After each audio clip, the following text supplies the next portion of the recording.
Hello student, स्वागत है आपका मेरे YouTube channel GK special bye SP sir पे। झारखंड के जो भी एग्जाम होते हैं जेपीएससी या जेएसएससी एग्जाम में देखिएगा झारखंड जीके से प्रश्न रहता है, तो उस पर मैं लगातार जो है वीडियो अपलोड करते रहता हूं। तो उसी क्रम में देखिएगा झारखंड जीके का ये 6th वीडियो है। इसमें जो है हम लोग चर्चा करेंगे पॉलिटी ऑफ झारखंड, झारखंड की राज व्यवस्था। तो झारखंड की राज व्यवस्था में सबसे पहले हम लोग चर्चा करेंगे गवर्नर ऑफ झारखंड, झारखंड के राज्यपाल के बारे में। ये बहुत इंपॉर्टेंट क्वेश्चन है, एक पीटी में भी क्वेश्चन रहता है इससे, और मेंस एग्जाम में भी इससे जो है अक्सर प्रश्न पूछे जाते हैं जो राज व्यवस्था वाला सेक्शन है उसमें। तो चलिए वीडियो शुरू करते हैं। उसके पहले आपसे रिक्वेस्ट कर लेते हैं कि चैनल पे अगर आप नए हैं तो चैनल को सब्सक्राइब कर लीजिए और बेल आइकॉन को प्रेस करके ऑल नोटिफिकेशन को ऑन कर लीजिए, ताकि लगातार जो मैं वीडियो अपलोड कर रहा हूँ उसकी सूचना आपको मिलती रहे। तो चलिए वीडियो शुरू करते हैं। जैसे कि जान रहा है कि जो गवर्नर ऑफ झारखंड होते हैं, ये ठीक जैसे इंडिया में जैसे भारत के राष्ट्रपति होते हैं जिनमें समस्त कार्यपालक शक्तियां निहित होती है, ठीक उसी तरह से राज्यों में जो है राज्यपाल का पोस्ट होता है। और राज्यपाल की स्थिति लगभग वही है जो स्थिति प्रेसिडेंट की स्थिति है केंद्र में। तो अब जो राज्यपाल से संबंधित जितने आर्टिकल्स हैं वो सबसे देखिएगा क्वेश्चंस रहते हैं, और उसके क्या अधिकार है, क्या शक्तियां हैं, देखिएगा उसके विशेषाधिकार जो विवेक का अधिकार है, डिस्क्रिशनरी पावर, उसको लेकर के अक्सर जो है कंट्रोवर्सी होते रहता है। तो देखिएगा जैसे आर्टिकल 153 ये सबसे क्वेश्चन रहता है। तो आर्टिकल 153 बोलता है there shall be a governor of each state, मतलब प्रत्येक राज्य में जो है एक राज्यपाल होंगे। तो आर्टिकल 153 बोलता है, और इसमें से 101 अगर माइनस कर दीजिएगा तो ठीक यही पोजीशन जो है केंद्र में राष्ट्रपति के लिए हो जाती है। तो ये 101 में राष्ट्रपति ऐड कर देते हैं द गवर्नर, और 101 माइनस कर देते हैं 153 में प्रेसिडेंट। फिर आर्टिकल 154 में कहा गया है the executive power of the state shall be exercise by him. जो राज्य में कार्यपालक शक्तियां, देखिएगा कि जैसे केंद्र के संघ का कार्यपालक प्रधान जो है जैसे राष्ट्रपति होता है, वैसे ही देखिएगा राज्य का कार्यपालक प्रधान एग्जीक्यूटिव हेड जो है गवर्नर होते हैं। तो अब executive power of the state shall be exercise by him, राज्य की कार्यपालक शक्तियां का प्रयोग जो है राज्यपाल स्वयं करेंगे। हिम आइदर डायरेक्टली, या तो प्रत्यक्ष रूप से, और through officer subordinate to him according with this constitution. इस संविधान में ये लिखा हुआ है कि राज्यपाल जो है प्रत्यक्ष रूप से इन शक्तियों का, कार्यपालक शक्तियों का उपयोग कर सकते हैं, या थ्रू या अपने सब ऑर्डिनेट जो ऑफिसर्स हैं, अधिकारी हैं, उनके माध्यम से। तो वो सब ऑर्डिनेट का मतलब है चीफ मिनिस्टर और उनके काउंसिल ऑफ मिनिस्टर से है। तो देखिएगा कि सैद्धांतिक रूप में देखिएगा कि राज्यपाल जो है कार्यपालक शक्ति का प्रमुख लगता है, लेकिन जो है उस राज्यपाल जो है नॉमिनल प्रमुख होते हैं, नाम मात्र के प्रमुख होते हैं। जैसे केंद्र में संघ में जो है संघ के लिए राष्ट्रपति नाम मात्र के हैं, वैसे ही राज्य की कार्यपालिका के नाम मात्र के प्रधान जो है गवर्नर होते हैं। और मुख्य कार्यपालक जो व्यवहारिक रूप में अगर देखिएगा तो समस्त शक्तियां जो है मुख्यमंत्री और उसके मंत्री परिषद में निहित होती है। फिर आर्टिकल 155 बोलता है कि the governor of the state shall be appointed by the president, मतलब राष्ट्रपति जो है वो गवर्नर को अपॉइंट करते हैं। मतलब कि ये इससे क्वेश्चन रहता है कि गवर्नर जो है इलेक्टेड नहीं होते हैं, नॉमिनेटेड नहीं होते हैं, बल्कि अपॉइंटेड होते हैं बाय द प्रेसिडेंट। और राष्ट्रपति के प्रसाद पर्यंत तक वो जो है अपने पद पे बने रहते हैं। इसलिए देखिएगा कि कोई भी यहाँ जितने भी स्टेट है, झारखंड के गवर्नर्स हैं, इनमें जो है राष्ट्रपति के प्रसाद पर्यंत तक ही वो अपने पद पे बने रहते हैं। ऐसे उनका कार्यकाल जो है 5 इयर्स का होता है। तो ये हो गया। फिर आर्टिकल 157 जो है क्वालिफिकेशन, योग्यता बताता है कि राज्यपाल के लिए क्या योग्यता होनी चाहिए। तो सिटीजन ऑफ इंडिया होना चाहिए, और उनका जो है completed the age of 35 years, 35 साल की उम्र होनी चाहिए। राष्ट्रपति के लिए भी देखिएगा 35 साल का उम्र होता है, और गवर्नर के लिए भी 35 ईयर्स का एज होता है, मतलब 35 साल का उम्र कंप्लीट करने के बाद ही कोई राज्यपाल जो है नियुक्त होते हैं। तो ये देखिए, इससे जो है अगर आप पीटी का एग्जाम दे रहे हैं तो ये जितने आर्टिकल है उससे क्वेश्चन रहते हैं, और अगर मेंस का एग्जाम दे रहे हैं और अगर आप लिख रहे हैं तो उसमें अगर आर्टिकल को मेंशन कर देते हैं तो उससे आपके क्वेश्चन की ऑथेंटिसिटी बढ़ जाती है।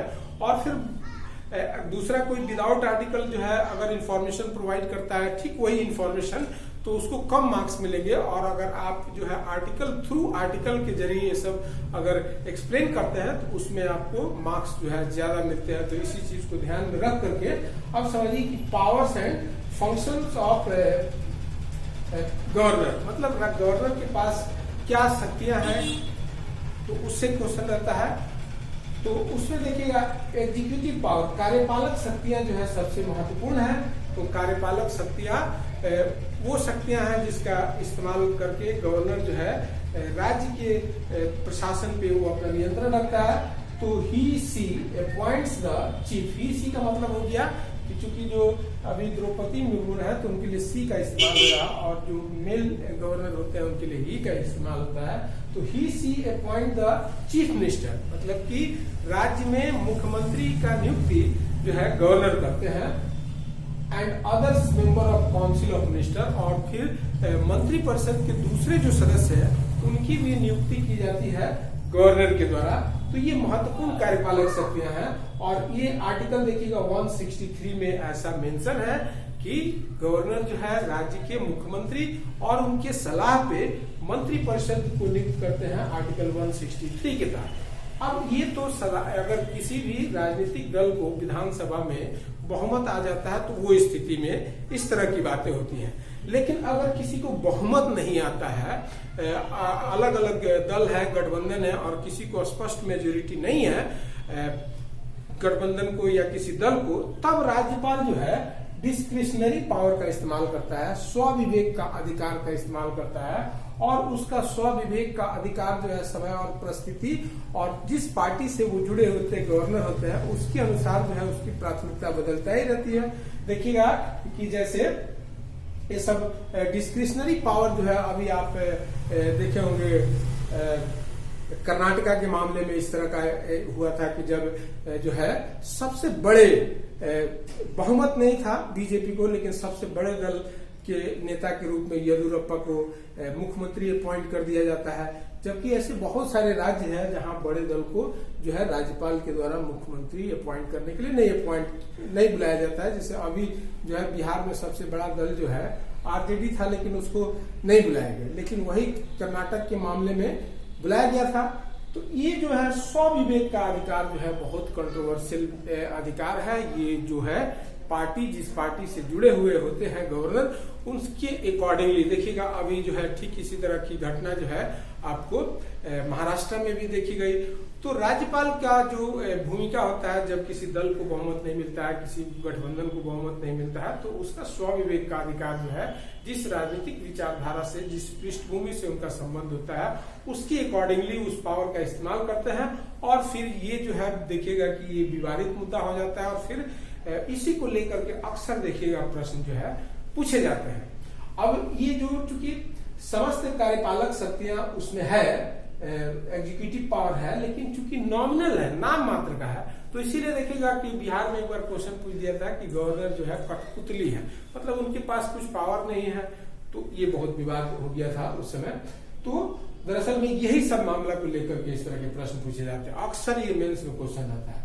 फिर he also appoint the advocate general, मतलब कि जो राज्य में महाधिवक्ता होते हैं, सुने होंगे, जो राज्य के कानूनी सलाहकार होते हैं, जो सरकार का पक्ष जो है न्यायालय के सामने रखते हैं, तो उनको बोलते हैं महाधिवक्ता। एडवोकेट जनरल एजी को भी अपॉइंट किया जाता है गवर्नर के द्वारा, और इनका आर्टिकल होता है 165 के तहत वो एजी को अपॉइंट करते हैं। जैसे अभी झारखंड में देखिएगा कि राजीव रंजन जो है वो एडवोकेट जनरल है।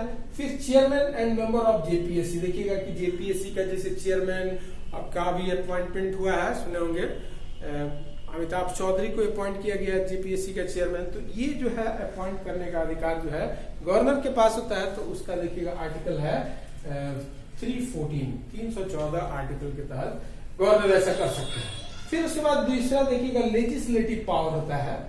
तो लेजिस्लेटिव पावर विधायी शक्तियां में जो है देखिएगा कि एड्रेस द स्टेट लेजिस्लेचर, वो स्टेट लेजिस्लेचर को जो है मतलब कि संबोधित करते हैं गवर्नर, जैसे बजट सेशन का शुरुआत में या फिर हर साल के बजट सेशन के शुरुआत में, या फिर जब नई सरकार का गठन होता है तब इस तरह का संयुक्त जो कहीं जहां दो विधानमंडल में विधान परिषद भी है, विधान सभा भी है, तो वहां पे ज्वाइंट सेशन को एड्रेस करते हैं गवर्नर। फिर जो है ही right the summon the block of the state legislature and dissolve the state legislature state assembly, मतलब कि राज्यपाल जो है वो समन भेज सकते हैं विधानसभा को, फिर उसके सत्र को आहूत कर सकते हैं और फिर जो है विधानसभा को डिसॉल्व किया जा सकता है। देखिएगा कि विधानसभा को बीच में भी उसका टर्म होता है 5 इयर्स, लेकिन अगर चीफ मिनिस्टर जो है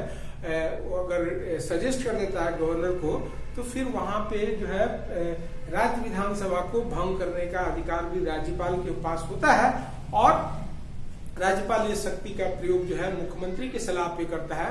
तभी देखिएगा बीच में डिसॉल्व अगर हो जाता है विधानसभा तो मिड टर्म पोल होते हैं, ऐसा झारखंड में बहुत बार हुआ है। तो इस तरह से मतलब कि राज्य विधानसभा को समन भेजने का, फिर उसके सत्र को आहूत करने का, उसको डिसॉल्व करने का, ये सब जो है अधिकार जो है राज्यपाल को होता है। फिर गवर्नर्स में भी nominate 1 person of Anglo Indian community in the state legislative assembly, मतलब राज्य की विधान सभा में एक जब एंग्लो इंडियन कम्युनिटी को अगर प्रॉपर रिप्रेजेंटेशन नहीं मिलता है तो उसके एक सदस्य को गवर्नर जो है राज्य विधानसभा के सदस्य के रूप में नॉमिनेट कर सकते हैं। इलेक्ट नहीं करना होता है, वो अपॉइंट नहीं करते हैं बल्कि नॉमिनेट करते हैं, नामित करते हैं। तो ये शक्तियां जो है राज्यपाल के पास है लेजिस्लेचर। उसके बाद देखिएगा जुडिशियल पावर होता है गवर्नर के पास। देखिएगा कि जब हाई कोर्ट के चीफ जस्टिस अपॉइंट होते हैं तो उनको ओथ या शपथ दिलाने का काम जो है गवर्नर का होता है। फिर उसके बाद से देखिएगा फाइनेंशियल पावर होता है गवर्नर के पास। फाइनेंशियल पावर में देखिएगा राज्य वित्त आयोग का गठन जो है राज्यपाल करते हैं, ताकि जो लोकल बॉडीज है, पंचायत है या नगर निगम है, नगर पालिका है या जिला परिषद है, ये सब जो लोकल बॉडीज हैं उनको जो है फाइनेंस प्रोवाइड करने के लिए राज्य वित्त आयोग का गठन जो है राज्यपाल करते हैं। तो राज्यपाल का ये जो है फाइनेंशियल पावर है। और जैसे कि हमने आपको स्वविवेक का अधिकार का डिस्कशन किया है कि स्वविवेक का अधिकार का इस्तेमाल गवर्नर तब करते हैं जब राज्य में किसी भी दल को या गठबंधन को बहुमत नहीं मिलता है, तो उस समय जो है स्वविवेक के आधार पे वो मुख्यमंत्री को अपॉइंट करते हैं, जबकि बहुमत मिलने पर उनका ये अधिकार का कोई इस्तेमाल नहीं करते हैं, बल्कि बहुमत दल के नेता को वो as a chief minister appoint करते हैं।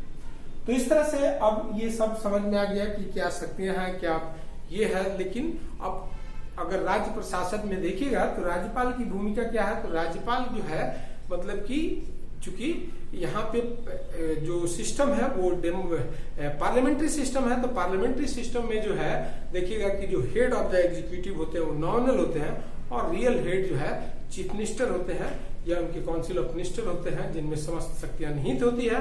तो इस तरह से देखिएगा कि राज्य प्रशासन में उनकी भूमिका जो है नगण्य है। इसलिए कभी कभी प्रश्न पूछ देता है कि क्या राज्यपाल जो है रबर स्टैम्प है, क्या राज्यपाल जो है कठपुतली है, इस तरह के बहुत सारे प्रश्न पूछे जाते हैं। और फिर राज्यपाल के स्वविवेक के अधिकार को लेकर के अक्सर विवाद रहता है, तो मुख्य परीक्षा में इससे क्वेश्चन जो है आते ही है। अब जहां तक झारखंड का प्रश्न है, तो झारखंड में अभी तक देखिएगा तो 8 राज्यपाल हुए हैं। जैसे वर्तमान में देखिएगा कि 8वीं जो राज्यपाल है वो द्रौपदी मुर्मू है, जो मई 2015 से लेकर के अभी टिल डेट तक जो है वही है।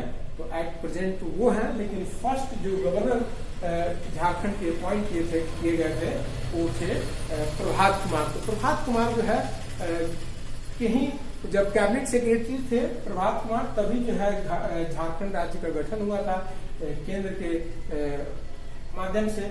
और फिर जब झारखंड राज्य का गठन हो गया 15 नवंबर 2000 को, तब जो है उसके फर्स्ट जो गवर्नर बनाए गए थे वो प्रभात कुमार थे और फर्स्ट चीफ मिनिस्टर जो है बाबूलाल मरांडी थे। तो ये 15 नवंबर 2000 से लेकर के 3 फरवरी 2002 तक जो है ये गवर्नर के पोस्ट पे रहे, लगभग जो है 2 साल।